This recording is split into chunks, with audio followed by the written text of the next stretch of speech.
It's Sunday, and it's time for us to once again worship together. Let us prepare our hearts and allow the Holy Spirit to speak to us through His Word this morning. Let us all pray. Our most loving Heavenly Father, once again, Lord, we thank you for this opportunity where we can come together as family to worship you in spirit and in truth. Father, we thank you that even in this situation, Lord, we can still be together in our worship. Salamat, Lord, na wala pag-ibawal ka ng ang pagsimba o ang pagpaminaw sa iyong pulong. Huwag among ipangayo, Lord, na ikaw magapadayon, magaprovide sa among mga ways and means, Lord, that we can still hear your voice spoken to us through your servants, O God. Today, Lord, help us not to take this another opportune time for granted. Help us, Lord, to put our everything into what you are going to say to us. Anoint our ears and our hearts, O God, and help us to understand your word and to apply it in our life. Bless our time together, Lord. Cover us with the precious blood of Jesus. That everything we receive this morning will be seeds that fall into a good ground of our hearts. That these seeds will grow and bear fruit in our life. Thank you, Lord. Thank you. We give you the glory for what you're going to do in and through us this morning. In Jesus' name we pray. Amen. Amen. So once again, mga igsuon, mayong buntag, salamat sa Ginoo niya sa kita. And this morning, before we go to our message, once again, mag-remind lang ko to do what is necessary in preparation for the coming Feast of Pentecost. No, so kung atong makita, ang Feast of Pentecost is or started katong sa first na outpouring of the Holy Spirit dito sa upper room, and that is the birth of the church. Kay atong adlaw nga nag-abot ang balaan ng Espiritu sa mga katawhan sa Ginoo, and then the gospel was preached and 3,000 people got saved in that day. So as we prepare ourselves for this Pentecost, pray that the Lord will pour out His Spirit upon us. Siguro sa uban sa ato dili gyud kaning gitawag nga tangible din ato makita, but God knows our hearts and God knows exactly that we need the empowerment of the Holy Spirit to get the work done in this world in the coming days. So salamat sa Ginoo. Remember that ang Pentecost dili pa gid na siya tapos, tungod kay naapay another na feast, no? Kita tanan gid mga igsoon. As Christians, we need to go through the three nga gitawag nga feast nga gi-celebrate gid sa mga katawan sa Israel. It is a pattern, no, nga kada Kristohanon kailangan mo agi ani. So Passover speaks about our salvation, and then Pentecost speaks about kaning gitawag na baptism sa Holy Spirit, sa atong pagdawat sa balaan ng Espiritu. So nakaagi naman siguro taning duha, but there is another one coming, which is the Feast of Tabernacle. So this is the Feast of Harvest, no, sa mga katawan sa Israel. And I believe, no, nga God is going to bring in the harvest. So if we have gone through the other two, then for sure, no, God is going to also use us to bring in the harvest in this last day. So let us prepare ourselves for those things. So today's message, mga igsoon, we will be talking about, well, I just call this embracing the new normal. Tungod kay we have been informed, no? We have been introduced to the new normal. But sa ato, actually, ang mga butang nga abi nato normal sa ato. Sa Ginoo, it may not be normal. So ang atong normal is actually what is normal to God. So though we will say nga we will be embracing the new normal, this is not new to God. Pero sa ato, kung ang atong na-adapt nga normal, dili to siya ang normal sa Ginoo, then let's consider this as the new normal that we need to live by in the coming days, no? In the days ahead. So our text is taken from Isaiah 42 verses 8 and 9. I am the Lord, that is my name. I will not yield my glory to another, or my praise to idols. See, the former things have taken place, and new things I declare. Before they spring into being, I announce them to you. So kung atong makita ani nga verse, mga igsoon, first nagpaila si God kung kinsa siya. Yun sa I am the Lord, that is my name. So God, I believe with my whole heart that even this pandemic is not accident. Everything that happens in this world, naibuan na si Ginoo. He may allow it for a reason. No, na mga events nga gitugot sa Ginoo tungod kay naa say rason ngano iyan ang gitugot. And I believe this is one. COVID-19 is one. No, one event, one kaning gitawag nga event nga tibuo kalibutan na sitawag na tayog, no? The whole world is shaken, has been shaken by this pandemic.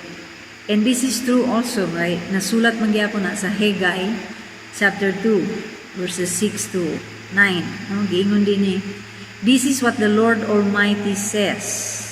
In a little while, I will once more shake the heavens and the earth, the sea and the dry land. I will shake all nations, so literally all nations. And what is desired by all nations will come, and I will fill this house with glory. Salamat sa Ginoo. Declares the Lord Almighty. The glory of this present house will be greater than the glory of the former house, says the Lord Almighty. And in this place I will grant peace, declares the Lord Almighty. So ingon sa Ginoo ang tanan nga angay niya uyugon, iyag yung uyugon, no? So gituyo ni sa Ginoo nga bisan ang mga kanasuran, tibuo kalibutan mauyog sa kaning gitawag nga pag-uyog sa Ginoo. And this pandemic is one. I don't know with you, pero ako wala pa sukar ko naka-experience akong kinabuhi. Ang ako na-experience karon kaning quarantine. No? I have never nakadungog mangita og mga kaning gitawag nga mga grabe nga mga epidemic, no? Mga SARS, mga Ebola at iba pa. Pero wala ko naka-experience na we have to be quarantine, no? Dili lang din sa ato kung dili sa tibuok kalibutan. So all nations have been shaken by what happened, by this pandemic. And as I have said again and again, we do not know the extent of this pandemic, especially on the economy, no, of nations. Bisan pa karon atong madungog naanay gasyagit, nawala ang trabaho, naanay usa ka airline dito sa Europe na nag-declare na og bankruptcy, naanay cruise ship company, no, na nagkuana na hapit na mag-declare og bankruptcy matud pa sa katong interview nga seaman nga crew diya, no? So murag mo declare na kuno bankruptcy ang ilang barko, ang kumpanya sa ilang gitrabaho. So we do not know yet the extent of this pandemic on the economy, but for sure it will never be normal again. So our message is talking about embracing the new normal. Now, naana tay kaning gitawag nga lifestyle practices that we know as normal sa ato, no? Kana atong daily nga pagkinabuhi. We know it as normal sa ato. Atong lifestyle that we know as normal. But ang question din ni nga, what if kaning atong gitawag na normal, dili ni siya normal para sa Ginoo? No? So, in what way? Ngano naka-assume man ta nga katong atong gigikanan, mao to siya ang normal sa ato? We must always put or bear in mind that we are serving a God who is always moving forward. No? So, murag ang Ginoo dili magbalik-balik sa nangagi. Ang Ginoo is always moving forward. We serve a God of resurrection or new beginning, no? Well, ang atong madungog kasagara karon mag-ingon ang mga tao, murag naging impatient na mga tao nga, hay, wish ko lang mabalik na ni sa normal ang tanan, no? Bisan sa ato Christian nga ako mismo nakaingon ko nga, how I wish nga mabalik na sa normal ang pagsimba sama sa atong naandan, diba? So mga empleyado mag-ingon nga, how I wish nga makabalik na ko sa trabaho. Estudyante, balik na ko sa pag-eskwela. Simbahan, balik na ko sa pagsimba, no? So kita tanan ga wish, but I also believe na God is bringing us to a new normal after kaning gitawag na this pandemic, no? After this pandemic, because if we try to look back and think about it, most of our siguro ways of life may not be normal to God, no?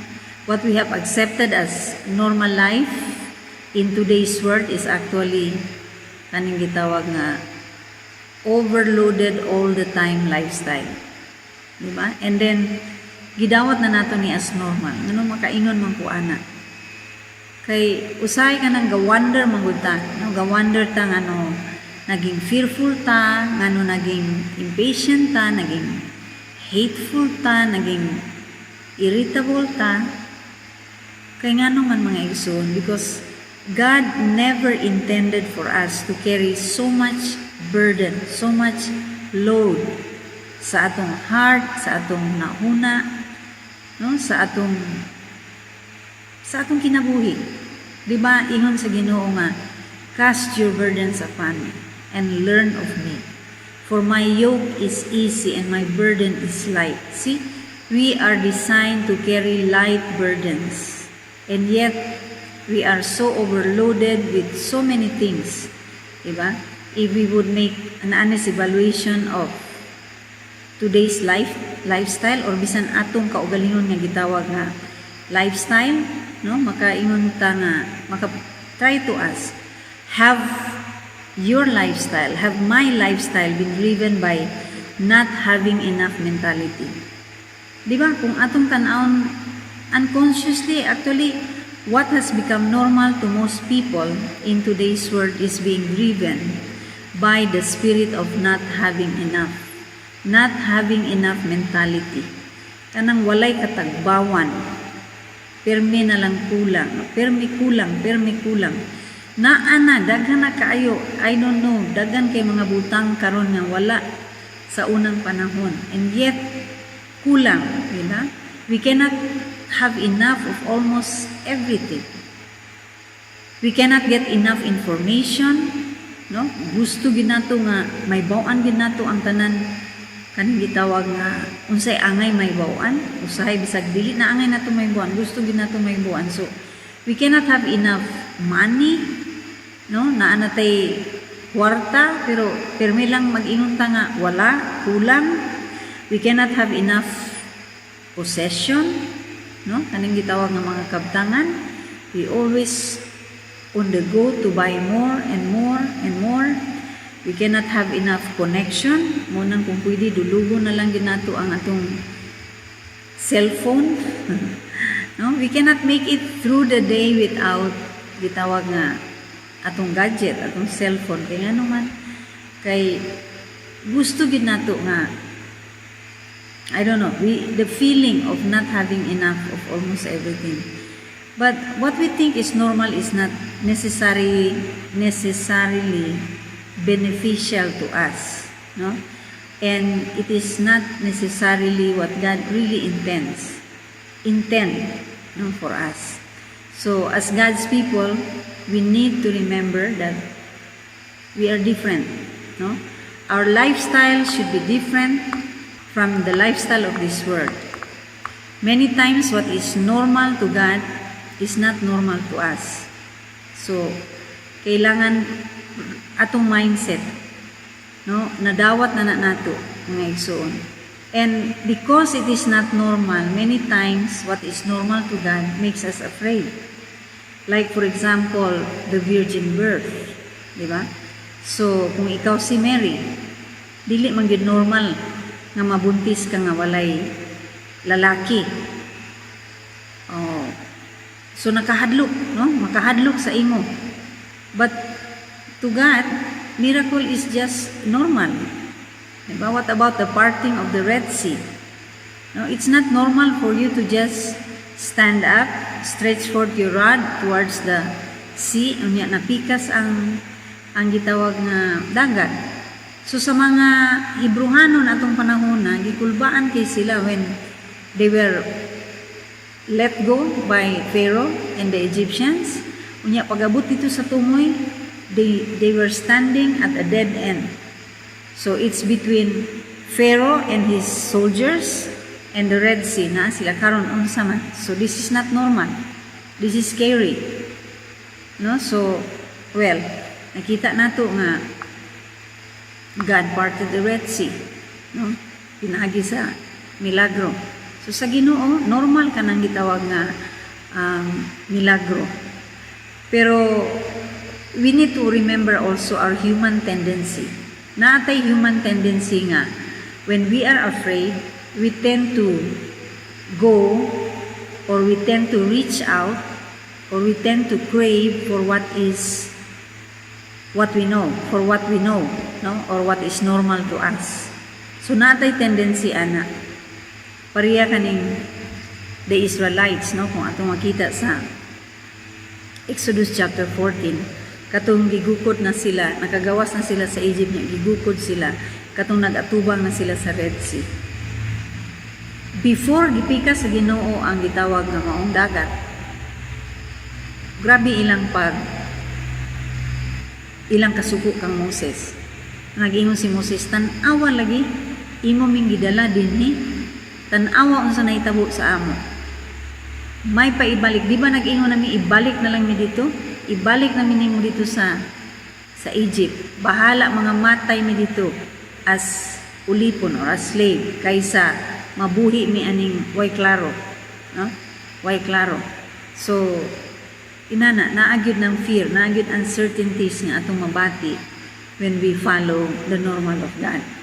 So sa ila mo na ilang gusto. Bahala mo balik sila sa slavery. They don't care nga mahimo silang slave basta kay makita nila, no? So kung atong makita, no, kani nga mga tawhana actually they were crying, no? They were crying to God kay 400 years and more, around 430 years mo ako masayop, no? They have been enslaved by Pharaoh, by the Egyptian, and dili lang ana gaka tindi ang ilang kaning gitawag nga slavery kay may man tong permero kay suplayan man sila sa straw unya gipabuhat dayon sa ila ang brick, pero later sila nay mangita sa straw but still the same amount of brick dapat nila i-produce. So gakatindi ang gitawag nga ang pressure sa ilang kinabuhi. So naghilak sila sa Ginoo, and now gituwag sa Ginoo ilang pag-ampo. So the same people who cried out to God to rescue them from slavery, sa kaninga situation nga nagatubang na sila sa dagat, tiwa pa man napikas ang dagat, they were the same people who demands nga ibalik sila dito sa Egypt. So ngano man mga igsoon, it's because they are afraid. So human tendency na nato nga kung mahadlok gani ta, natay tendency nga mubalik ta or mukab-o ta sa katong atong naandan nga mga butang, no? So when God took His people out of Egypt, actually dili lang gikuha sila sa ginugikan sa isa ka lugar paingon sa lain nga lugar, kung dili God was actually taking them out of what is normal to them, which is slavery or slave mentality, into a new normal, which is freedom and blessing under God's guidance and protection. Also, munang ang naa sa unang-una sa Ginoo sa pagkuha sa ila. But mo lagi na nakaingon sila nga mas bali pa mga matay ni basta ibalik lang ni dito kaysa makinabuhi ni aning wilderness nga wala ay klaro, no? So sometimes what we think is giving us life, like going back to the old normal, to what we call normal, we think that it will be life-giving when actually it is deadly. Naana sa ato nga tendency mga igsoon. So sa kaning story noon, si Pharaoh mo'y nag-represent sa kaning gitawag nga fear. Kaya nga naman, gikahadlukan sa mga Israelite kana si Pharaoh. Siguro pakadungog lang, well, sa Egypt, Pharaoh is considered as God. So ang words pud ni Pharaoh consider pud nga word sa Ginoo. So ang mga tao, especially sa mga Israelites, slaves that they were, kanang pakadungog nila sa ngalan sa Pharaoh, kurog na sila, hadlok sila na, no? Kay unsa gisulti ni Pharaoh, lisod man o dili, walay reklamo, sunod gyud, sunod. But at the same time, kani nga figure nga ilang gikahadlukan, mao pud nga pagkaon sa ilaha. So okay na lang, no? Okay na lang sa ilaha. So sometimes kaning gitawag nga atong normal nga butang sa atong kinabuhi, or normal nga tao sa atong kinabuhi nga atong gitawag nga normal, pero usahay dili insakto, kabalutan nga dili insakto, pero ato raning balikan kung mahadlok ta, bahala nakabalutan nga dili insakto. So nay mga butang nga atong gi-adapt as normal nga dili insakto, pero kung butang na ta sa alanganin, murag we choose to go back to it na lang, no, kaysa mag-living by faith na wala tayo certainty. Okay? So anything or any person that we keep running back to every time nga natay need,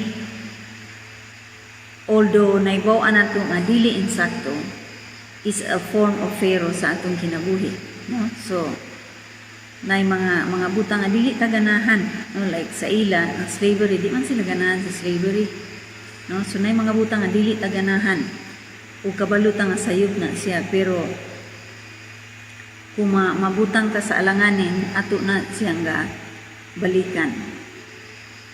Usahay gani kanin ato pang hulgaon ng Ginoo nga Lord, di ba natay mga pag-ampo usahay nga Lord, nagtinarong na baya ko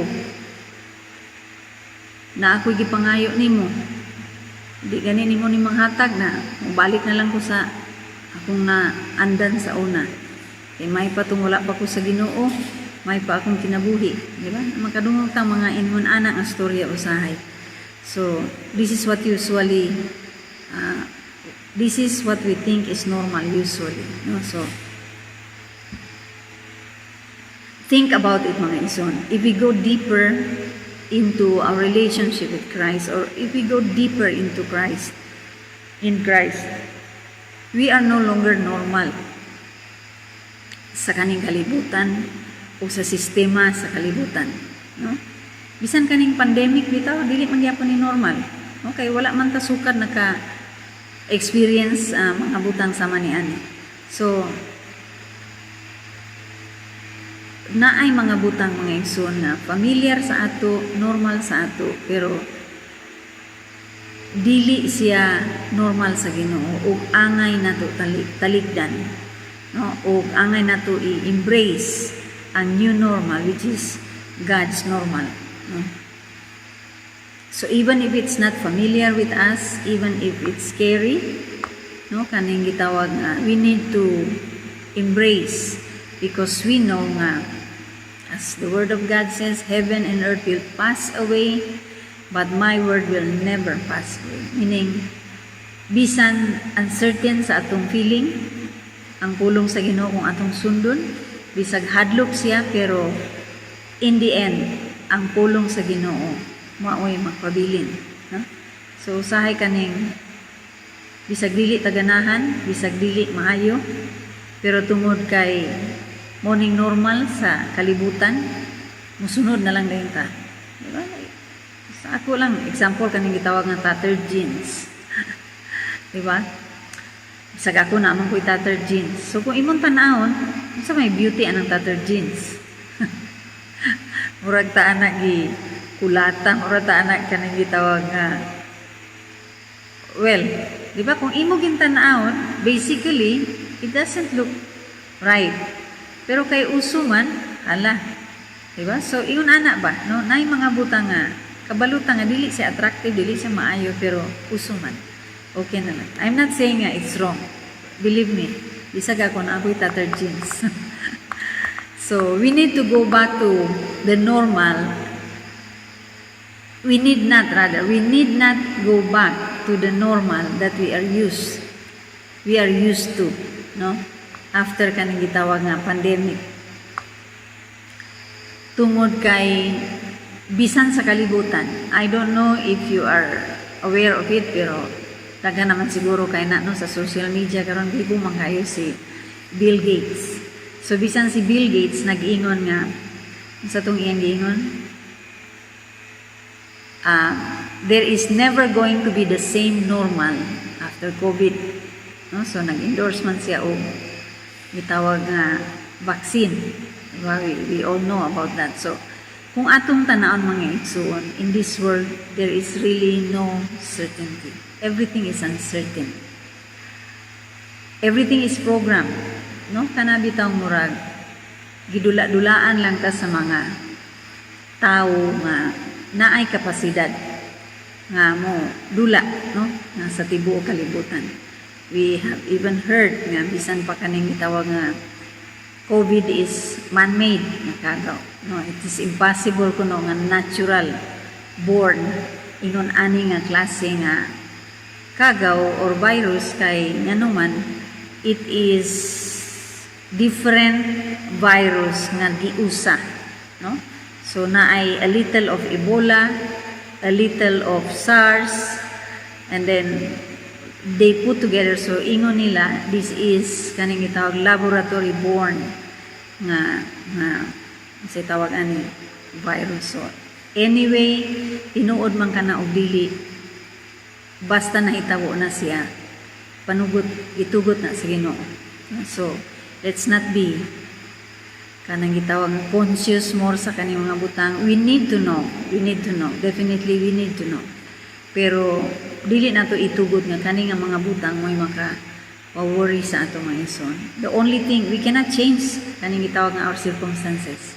The only thing that we can change is the way we think and the way we respond to the circumstances nga nahimo ng normal karon. Kung tinuod man ingon ni Bill Gates nga there is never going to be normal, no? There is never going to be the same normal after COVID. Then, magpaabot lang ta kung unsa iyang buot pasabot ana. No? So, if the world demands a new normal, okay, di ba bisan dinhi sa ato si Senator Pacquiao nag-endorse pud sa new normal, meaning padayon nato ning magamit og mask. Padayon nato ning mag-sanitize sa atong mga kamot. Padayon nato ning medyo distansya gamay, no, dili kay dikit-dikit bisan after na ani. So, meaning i-adapt na nato ng gitawag na new normal. So, kung ang kalibutan nag-demand sa new normal, then we as Christians should also adapt to the new normal or the kingdom's normal or God's normal. No? The Church of Jesus Christ needs to adapt the new normal, which is the kingdom's normal. We should do something now because revival is coming, mga igsoon. No? The Feast of Tabernacle is coming after Pentecost. We should not go back to our church with the same normal, no? After this COVID. There is no certainty as to how long the church would still be allowed to gather, no? Or to preach the gospel. What na takabalo sa atong sitwasyon karon? Nakadungog yapon ta, diba? Lately, ang kinsa to nagpadala sa ako pod nga Bill Gates and World Health Organization is pushing no vaccine, no social gathering. So if this is true and the vaccine is implant na nga chip, no? So wow. Makaingon ta nga wa ta nag-expect no nga mao na gid ni nga mga panahon. Ang mga gipamulong kani ato pa, gipropesya pa kani ato sa pulong sa Ginoo. So, kung tinuod man gani ni, then, unsa na may tabo karon? We will only have church online. Wala na other means of gathering. And if ang tanan simbahan iagi na sa kaning gitawag nga online, then, how long do you think they will allow us online? Diba? How long? Unsa pa kadugay before they totally ban kaning gitawag ang mga preaching sa pulong sa Ginoo. So we need to be awakened. Okay, so church, awake. Be awakened. We should redeem the time because the time is short. No? The Bible says redeeming the time for the days are evil. We don't have much time anymore, mga igsoon. The new church normal would not be, no, after this COVID, dili na katong church normal nga. Okay, kung ganahan ko magsimba, musimba ko. Or, naamang gani nagsimba, pero duka-dukaan or tulog-tulugan lang ang mensahe sa Ginoo. Or, muabot sa simbahan, kanang hapit na mahuman. So, dili na ni kani nga mga normal kani ato, dili na ni pwede nato balikan mga igsoon after this pandemic, whether we like it or not. We have to pursue God, or else makamata lang tag morning mga igsoon. Nanggiyon sa pulong sino nga wala naman atong kauban. No? This is not kaning gitawag nga panghadlok, but what else? Unsa pa nga proof ang atong hulatan na nakita naman nato halos tanan. Matthew 24, go back to it. Read the gospel. Diba? Previous months pa nag-ingon ko pagsulod, pag-entrada, pag 2020 nag-encourage na ko nga. This year, focus on the 4 gospels. Go to the red letters. Mastero na to ang mga word ni Jesus mismo. Tungod kay ang New Testament, everything, the epistles, mga letters na after sa Gospels were all based sa gitawag nga words of Jesus sa 4 Gospels. So, get serious. No? Kumbaga, if I can use the term, no, with all humility, if I can really say, repent, go back to God's normal. Church, go back to God's normal. No? Based on church history, mga igsoon, revival always follows kaning gitawag nga great persecution or chaos. So after this pandemic, I believe with my whole heart that a great revival will follow. But be very careful because with great outpouring, also great judgment. So we can no longer kaning gitawag nga play church. We can no longer play church, mga igsoon, because Ananias and Sapphira's incidents will become normal in every church kung moabot na ang outpouring sa balaan ng Espiritu. And I believe also, with my whole heart, that it will start with church leaders, pastors, elders, deacons, teachers, intercessors, workers. Wake up and get back to barracks. Get back and sound the alarm. Get back on your knees. Get back to the Word of God. We must adapt to the new normal rather than going back to what we know as normal. I don't know how to emphasize this enough. Pero no more time na to play church, mga igsoon. We need to get serious with God's business. We must allow the Holy Spirit to open our spiritual sight that we may see beyond our normal. Go back to living by every word that proceeded out of the mouth of God, as Jesus said. The kingdom of God is way beyond normal. I believe God is also teaching us to appreciate, no, kaning gitawag nga mga butang nga nahimo na usay ka ng atong take for granted. Diba? Tungod kay kaniadto ang atong naandan, ang atong normal kaniadto karon suddenly nahimong importante kaayo. Diba? Like for example sa una gareklamo magta kung Lonis na, maging nga, hi, lonis na po. Trabaho na po. But now, God is teaching us to appreciate our job, our work. Grabing hilak sa mga tao karong wa na'y trabaho. Diba? Sa una, people crave to live in big cities. Tungod kay tuatanan dito ang opportunities matod pa. But now, repatriation. Diba? Back to probinsya. O daghan kaayo ni kagat-an ni kay atong makita sa Manila kung wala kay trabaho. Wala kay maayom-ayom. Kay bisag tanglat dito palito nimo mahal. Diba? So we used to complain about ay kapoy, Domingo na po, simba na po. Well, ikuha sa Ginoo ang simba. I don't know, I just hope nga wala nag-enjoy ang mga Christian kaya wala nag-simba. Puwera lang ito nag-ingon nga, hay, salamat, wala nag-simba. My God. No, we need to think seriously about this. Unsa kay next? Kung wala nag-simba,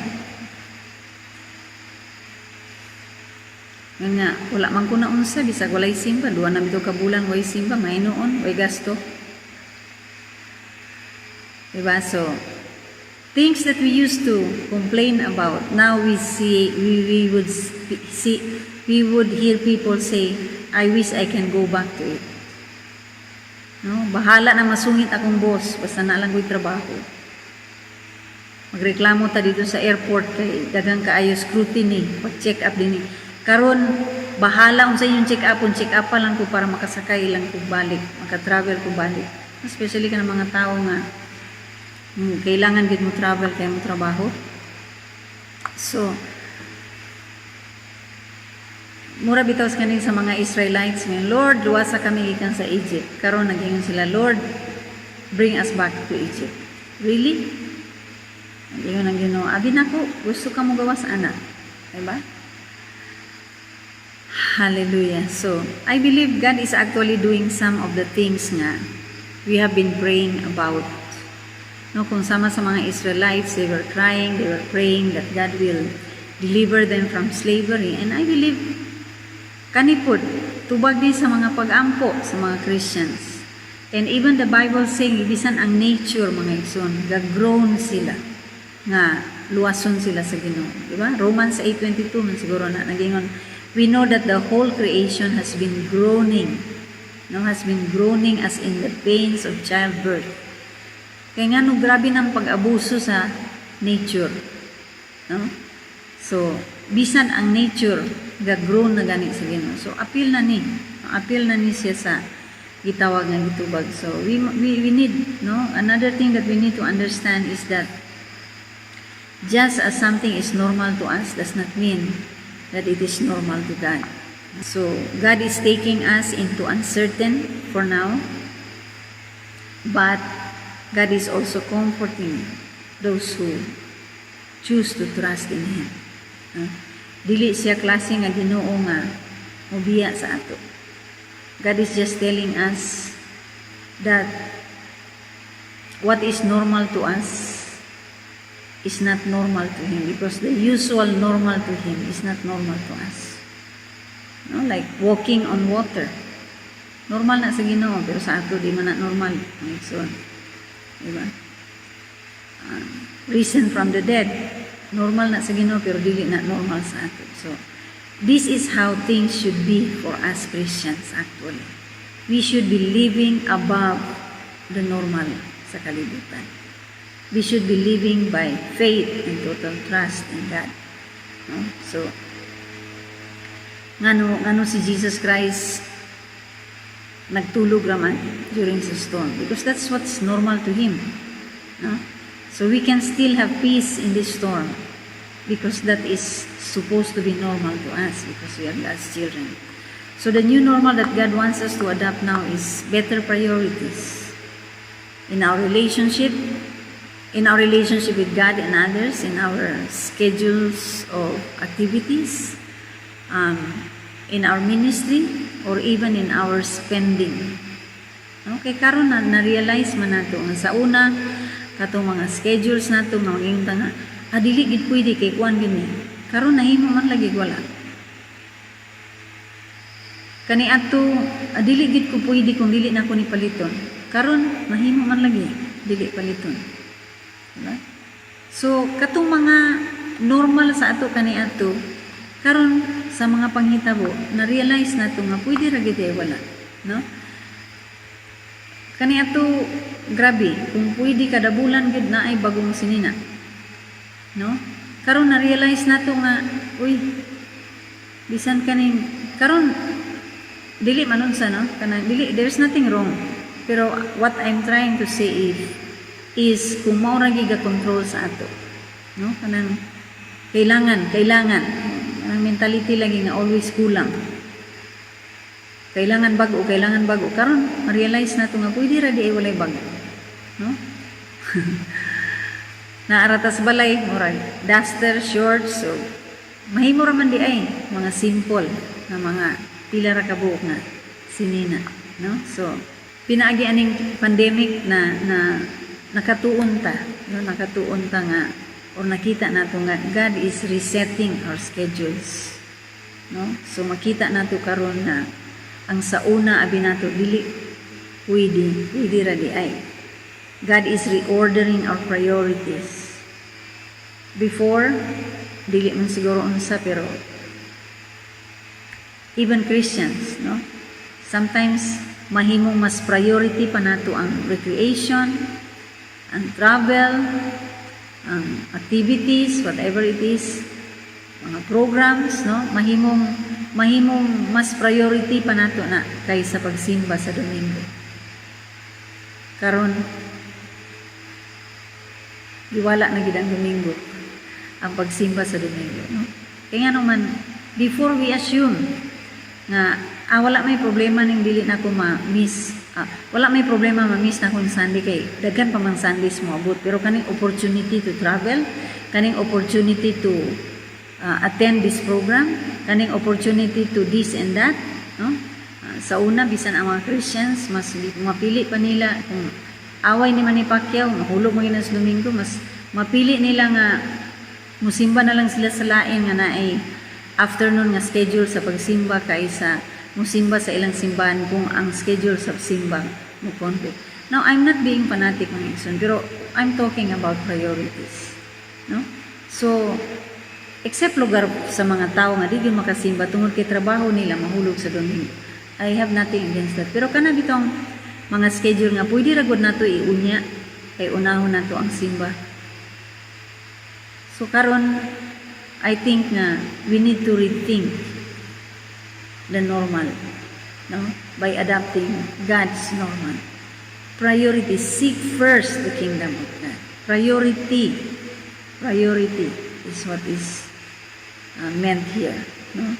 So, muna siya ang reason nga we spend so much time, so much money, and still never seems to have enough. Wala gyud katagbawan, no? Kay we are kaning gitawag nga gagukod lang ta sa hangin.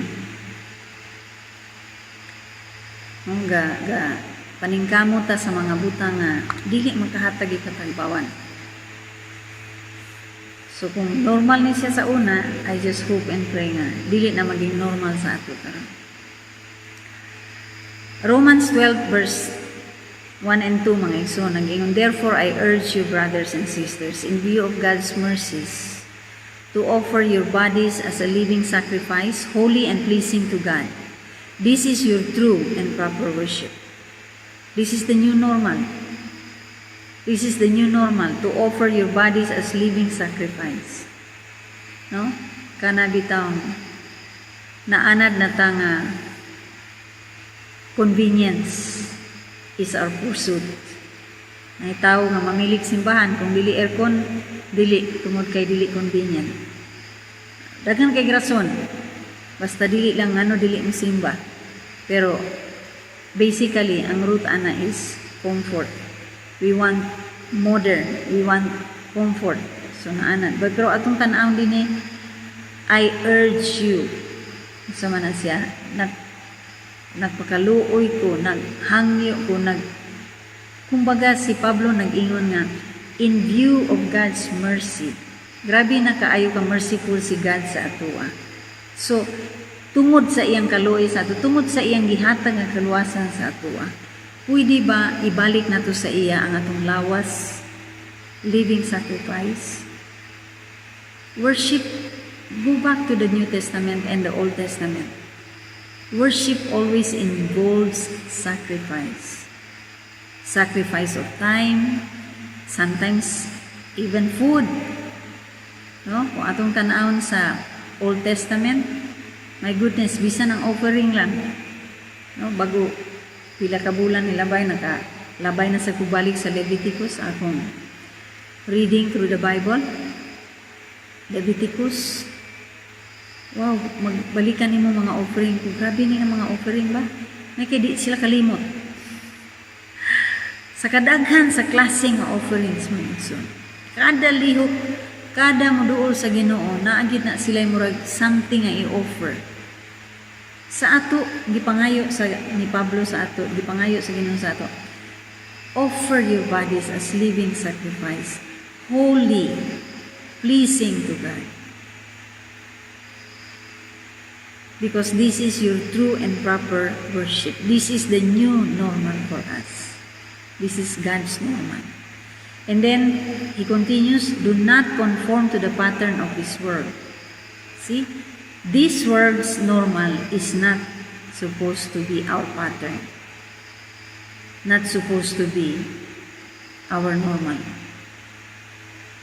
But be transformed by the renewing of your mind. Then you will be able to test and approve what God's will is. Say maging ta, ay, di ko kabaloon sa will ni God sa ako. You get confused. Pero muna siya ang gingon. Do not be conformed. No? How much of the world's pattern have we allowed to become our guide as Christians? No? Then you will be able to test and approve what God's will is, His good, pleasing, and perfect will. So this is our new normal. No?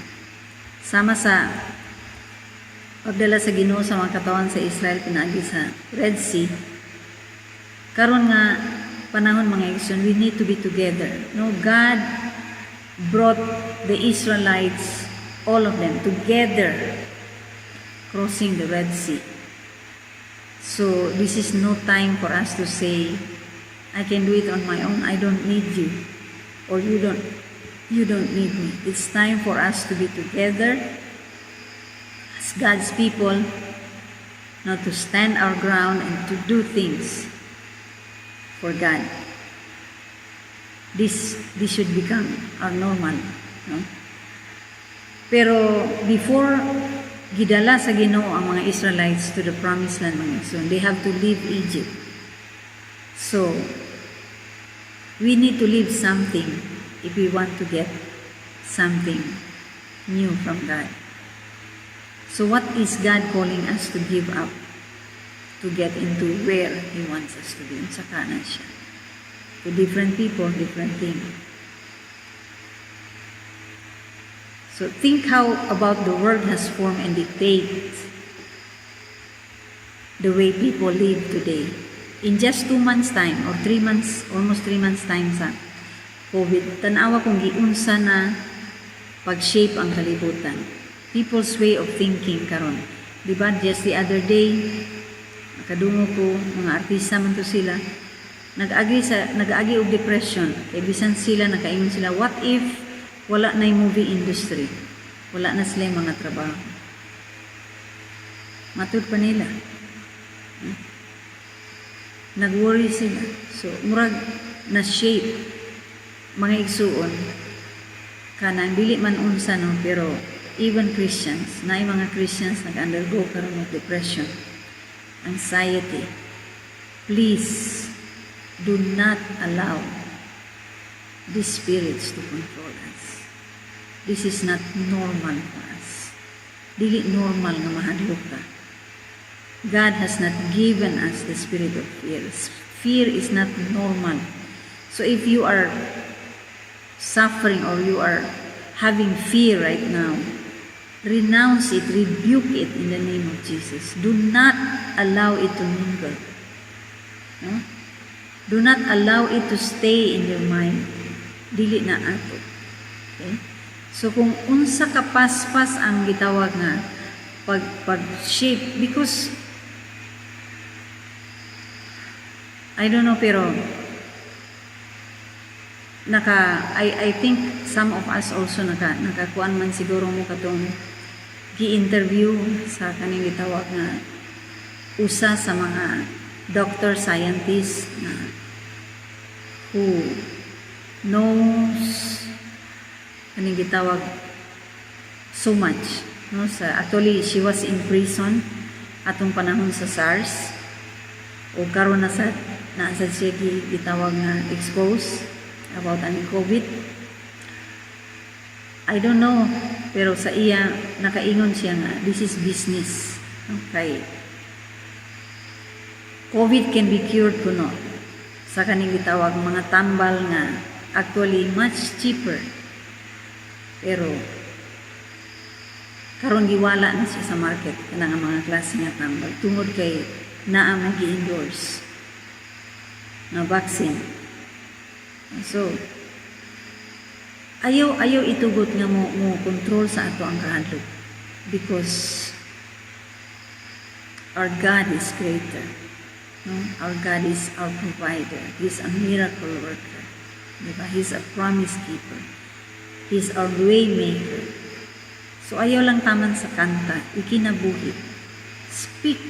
If you need to speak to yourself, then say to yourself, ayaw kahadlok, kaya naay Ginoo. So the new normal is sometimes not comfortable, kaya nga naman, because we need to hope and trust in what we cannot see.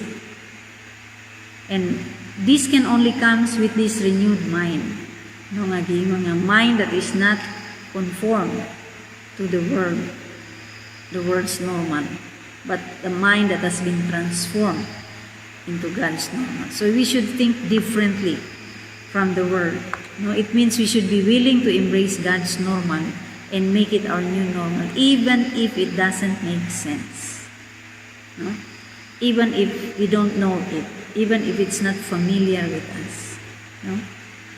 So, ayaw awata ang mga Israelites na gusto sila mubalik sa ilang normal when God is trying to bring us into a new thing, a new normal. No? So, What is the new normal that we should be looking forward to in this time? Faith. Because faith always looks forward. No? Living by every word that comes out from the mouth of God. Living in total dependence on God. Remember the poor in spirit that we talked about last Sunday? Na bisan pa unsa ang imong status quo. Whatever you have, whatever you don't have, you still have the same dependency on God. No? Kay kung atong ibase, atong basihon ang atong gitawag nga atong normal sa unsay atong madungog o atong makita sa atong palibot mga igsoon, dili gyud nato ma-adapt kanang gitawag nga new normal ni God. Why? Because faith is the substance of things not seen. Diba? Substance of things hoped for. Evidence of things not seen. So kung atong makita din nga kaning mga butang nga wala nato makita, is actually mo ni siya ang nag-produce sa mga butang nga atong nakita. Bisan kaning COVID. Diba? Now we are fighting an unseen enemy. Di na to makita ang COVID. Pero ang epekto sa COVID, tibo kalibutan na tayo. So here we can see nga katong dili mga butang nga dili makita, mo ni siya ang gadala sa mga butang atong makita. So unsay kalainan ani sa gitawag nga faith? Substance of things we hope for, evidence of things not seen. So ang mga butang nga dili nato makita is actually more real than what we see. No? Kay sila ang una. So, maybe this is God's way of reminding us also that what we can see around us is actually the result of what we cannot see. We cannot see God, but we know that He is powerful and He is in control of everything. Now, think about it. The world has been operating on skills, on talents, on education, technology, logic, but now the world has begun to somehow shift to faith. Diba? Finally, what we have been holding on to, which is our faith, no, our faith in God, has find its place into this world. Now, prayer has become a new normal. Reading the Bible, Bible study, studying the Bible has become new normal. Diba? Kita na to, the world endorses education, information, technology, but nothing seems to be enough. Why? Because these things do not work. If you think about it, despite sa mga advanced sa technology nga naa sa ato karon, we can talk to people in other parts of the world just by our phone, gadget. Diba? Kani ato di nato na mabuhat. But the world is not getting better despite sa advance sa technology. Rather, it's even getting worse. The other night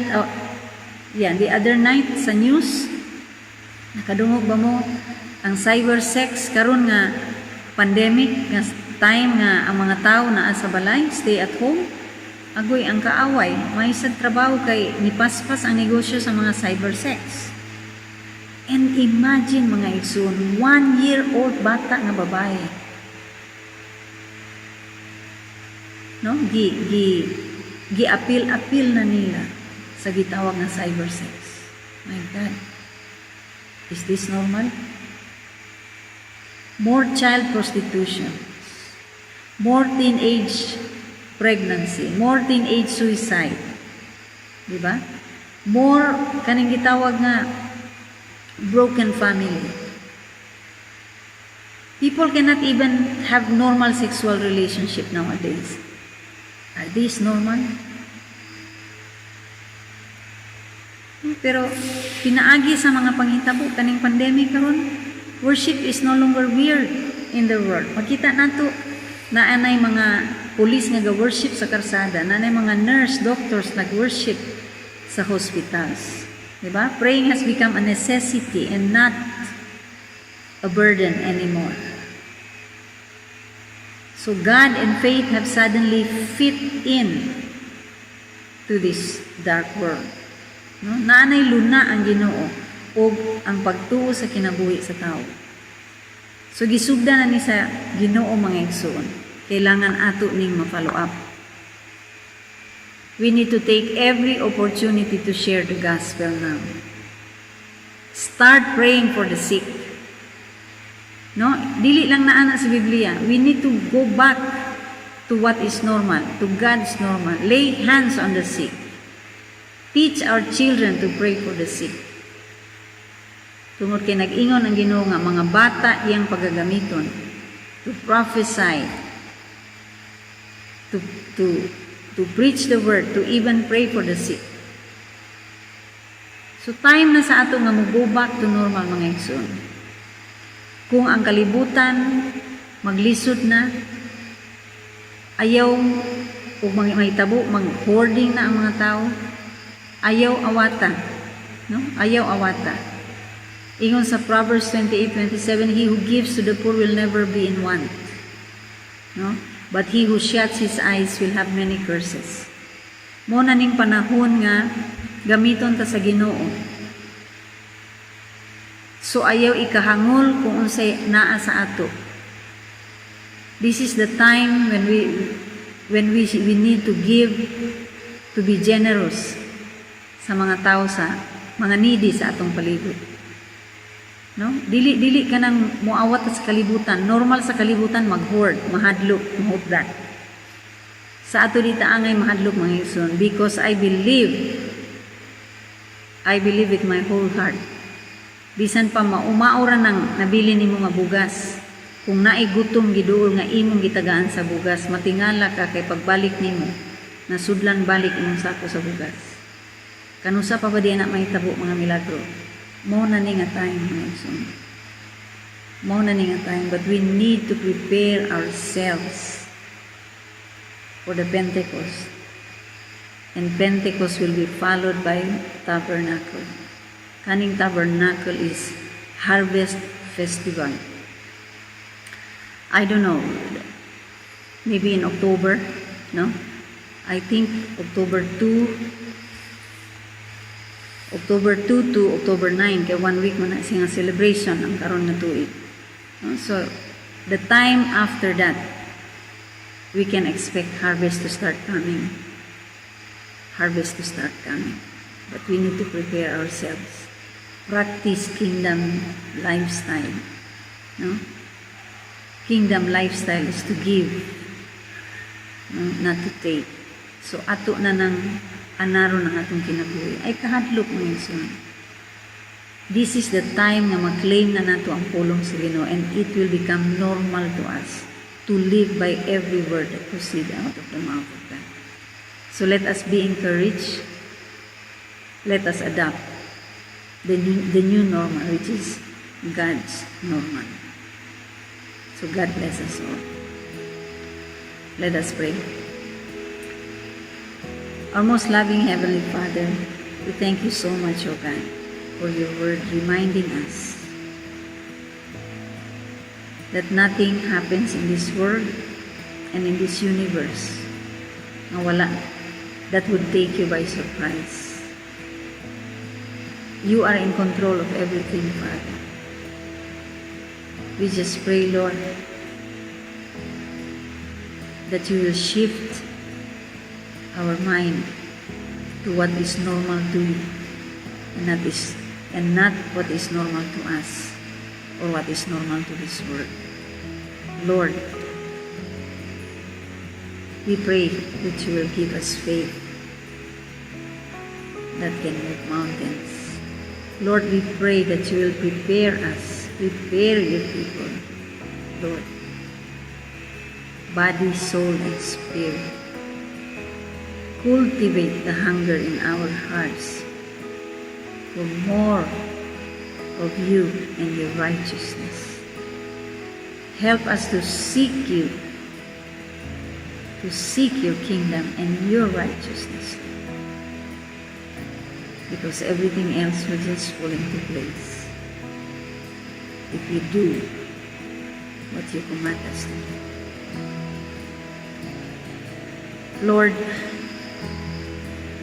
Give us love. Give us patience. Give us joy. Give us peace. Give us long suffering. Give us kindness. Give us goodness. Give us gentleness. Give us self-control. Give us the fruit of your Spirit. Give us faithfulness. And Father, we pray that you will bless us and make us a blessing to others. Lord, bless our hands and the works of our hands. And Lord, fill us. Qualify us for the outpouring of your Spirit. Lord, prepare us. Mold us. Use us. We love you so much, O God. Thank you for your faithfulness. Thank you for your love. Lord, pasayloan kami. Kung wala na mo matagaan ng importansya, Lord God. Ang among relasyon diya kanimong napabaya kami in one way or another. But Lord, help us to get back to what is normal to you. To depend on you. To spend time with you. To learn about you, Lord. You said, Lord Jesus, learn of me. Help us to learn about you. And Lord, help us to be like you. Thank you so much, Lord. Hallelujah. Father, in the mighty name of Jesus, we come against the spirit of fear. We come against every form of addiction to this worldly norm in the name of Jesus. We come against the spirit of infirmity causing any form of sicknesses and diseases in the name of Jesus. Lord, we take authority over every demonic activity, demonic influence, demonic control through media, through social media, through what we hear and see around us, Father. And we apply the precious blood of Jesus on our minds, Lord, to sanctify it. And Father, let this mind be in you, which was also in Christ Jesus. We put on the mind of Christ, O God, that we may think the way you think, Lord Jesus. We may love and live the way you love and live. Thank you, Lord Jesus. Salamat Panginoon. And we thank you, Lord, for the freedom. We thank you for the peace, for the comfort. And we thank you, Lord God, for the blessings. Yes, Father. As you promise in your word, Lord, after you have shaken everything that needs to be shaken, Lord. And what remains, Lord, is what you're after. So we allow you to shake things in our life, Lord, that needs to be shaken. That true faith and the love of the Holy Spirit will remain, Lord. Because only then you can entrust us with more, even more of your blessings. Salamat, Panginoon. Thank you so much. We love you and we praise you and we give you back all the glory, honor, and praise and thanksgiving. In Jesus' name we pray.